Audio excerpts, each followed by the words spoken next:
nafikiri tulishazungumza tokea mwanzo kwamba dili inaweza ikawepo, na dili hii ilikuwa inaweza kuja kukamilika mwezi wa 12, ambapo nilikuwa nimekueleza kutokana na mambo mazima ya kimkataba yuko nayo, lakini kwa maana ya maslahi binafsi ilikuwa imekamilika. Kwa hiyo kinachoendelea ni kama kutengeneza joto la usajili, lakini mimi ninachokijua ni kwamba Disemba ndio Faisal atajiunga na Yanga, si sasa.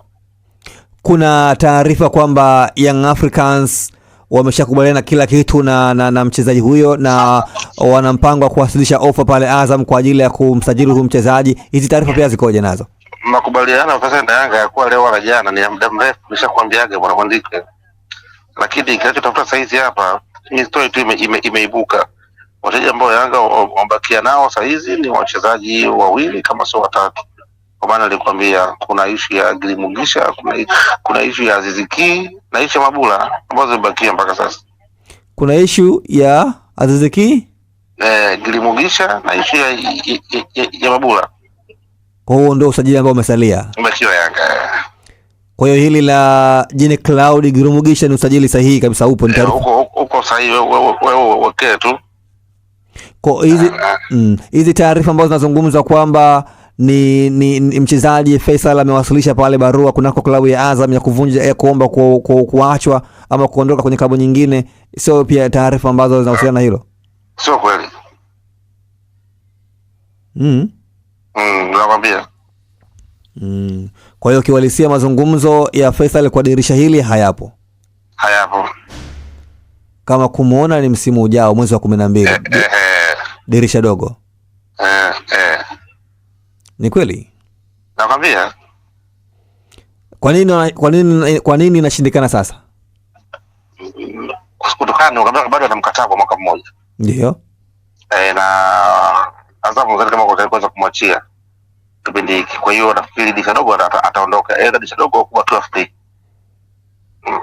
Lakini makubaliano binafsi yako hivyo. Hayo ya muda mrefu, sio jana sio leo.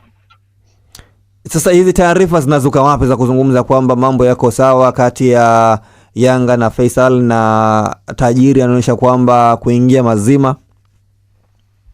Kwa sababu wewe ni kijana wangu, sio kwa hivi. Huu ni mchezo umetengenezwa na watu wa Simba kwa kutumia baadhi ya waandishi kwa lengo la kwamba baadaye ionekane kwamba Yanga walikuwa na mhitaji kwa kasi, ya baadaye jioni watakuja kupindua meza, waseme Simba mpindua meza, alafu kwenda kuua story ya Sharolile na story nyingine. Ndio kinachotengenezwa hapa. Hakuna kitu kingine. Kwa hiyo hii sasa umenielewa sasa. Kwa hiyo hii issue ya Faisal kukuzwa ni mtego tu. Mtego wewe. Lakini nao Simba sasa wanamhitaji na wanamhitaji kwa udi na uvumba. Hawezi kumpata, wanahamisha webs ya kimtandao. Ndio hata umenipigia simu baada ya kuona anakuja Yanga. Sasa watu wangapi tunanipigwa simu nyingi kutoka asubuhi. Issue ni kutaka kuhamisha watu. Yaani waachane mambo ya Sharolile, waachane na mambo ya Modumbia na mambo mengine yanaendelea kwa mtandao, warudi huko.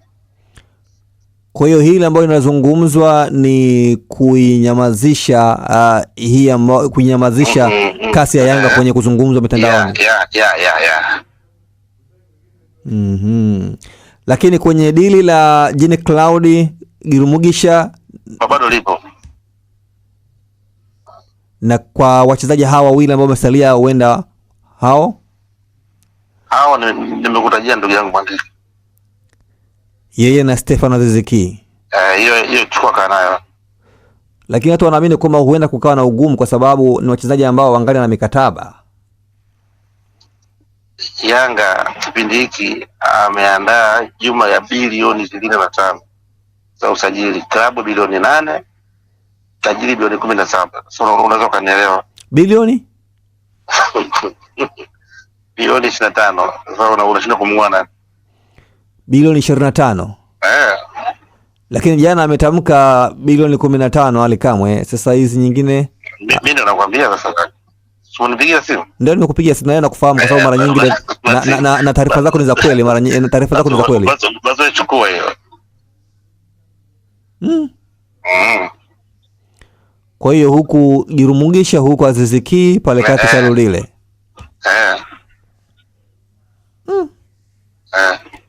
Yanga kweli ya moto kwa staili hiyo. Ni kwanza hili dili la Shalulile unaweza kulizungumziaje? Wengi wanazungumza kwamba mchezaji ambao umri ushaenda na ndio maana Yanga wamempata. Dada, kwa mtu yote ambaye anajua mpira na nafika, ukiongea utakuwa kama umechanganyikiwa. Leo Simba wanarusha ndio kijana mdogo. Wananeo Maema ni kijana mdogo, lakini hawajawasaidia. Those are the matured players. Lakini pia unaangalia ligi ambayo mchezaji ametokea. Unaelewa sijui? Hicho unaangalia ligi iliyotokea. Wewe mshambuliaji ambaye ni mfungaji wa muda wote wa ligi South Africa, unaweza ukambreak tu kama mchezaji kwa kawaida wengine kwa kila siku. Ni jini dili kubwa brother. Afrika nzima imestuka na Asana mbele propaganda kuliko uhalisia. Yule the best striker in Africa. Hakuna ambaye aitegemea, hata mimi mwenyewe sikutegemea. Kwa wakati ninazisikia nilikwambia kama uwezekano ni mdogo, lakini kama akija atakuja Yanga, sio Simba. Nilikwambia, lakini kwa namwangalia akenda elekea aenda Libya. Kwa hata mwenyewe ukiniambia katika kada sikuweza kutarajia, lakini watu wameamua kutengeneza timu, watu wanatafuta ubingwa wa Afrika. Huo ndio ukweli. Kwa ni mchezaji ambaye atawasaidia zaidi Young Africans, na haya anazungumza ni maneno tu. Tuombe uzima kaka. Kwani mpira unacheza hadharani, mwandiko hauchezi chumbani hadharani. Kila anaona. Sio kama pengine utakuwa unacheza sehemu nyingine kwa kwenda unakuja kusimuliwa. Utaona mpira. Kwa umri wake kwamba yameanza kwamba aliachwa kule, alikuwa hapati namba pale Mamelodi. Haya maneno. Kwa hii ni karata nzuri kwa Young Africans. Vibaya mno. Na imeongeza chachu kwenye ligi yetu na klabu ya Young Africans. Basi mimi nikushukuru sana na mara nyingi huwa nikipata taarifa huwa najaribu kuzungumza na wewe kwa sababu huwa umekuwa ukiwa na taarifa za ndani kabisa. Tumeshuhudia mengi, hili la Shalulile umelizungumza, lakini nyota kadhaa ambao umesajiliwa pale umezungumza, na hili la Faisal bado naendelea kuwa nalo na naendelea kuamini kwamba huenda likawa kama hivi ambavyo umezungumza. Na hili karibu tena. Karibu tena kwangu. Basi mimi nikushukuru sana kiongozi.